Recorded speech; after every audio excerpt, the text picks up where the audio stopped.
அஸ்ஸலாமு அலைக்கும் வரஹ்மத்துல்லாஹி வபரகாத்துஹ்.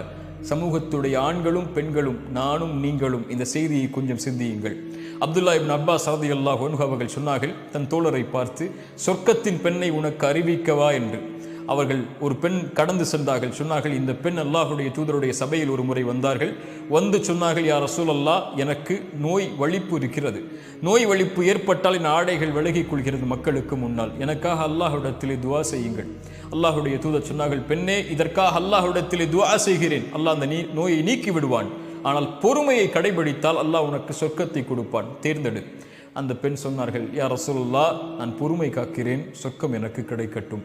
ஆனால் அல்லாஹுடைய தூதரே, நான் மக்கள் மத்தியில் இருக்கும்போது வலிப்பு நோய் ஏற்பட்டால் என் ஆடை விலகிக் கொள்கிறது, நான் என்ன செய்வது? அதனால் மக்கள் என்னுடைய அங்கங்களை பார்க்கக்கூடிய சூழல் ஏற்படுகிறது.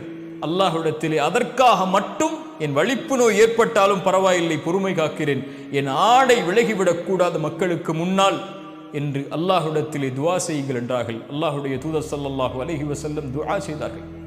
சுப்ஹானல்லாஹ், அல்லாஹுடைய தூதர் அந்த பெண்ணை சொர்க்கத்தின் பெண் என்று நபித்தோழர்களுக்கு அறிமுகப்படுத்தினார்கள். அல்லாஹு அக்பர்.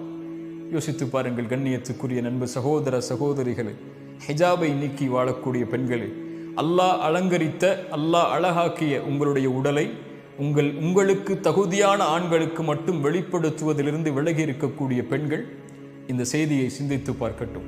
அல்லாஹ் வெட்க குணத்தை நேசிக்கிறான். செயலில், சிந்தனையில், சொல்லில், நம்முடைய வாழ்வில் எந்த அங்கத்திலும் இந்த வெட்க குணம் நிறைந்திருந்தால் அல்லாஹ் ரப்புல் ஆலமீன் அந்த செயலை அங்கீகரிக்கிறான். அல்லாஹ் அந்த செயல் உடையவர்களை நேசிக்கிறான்.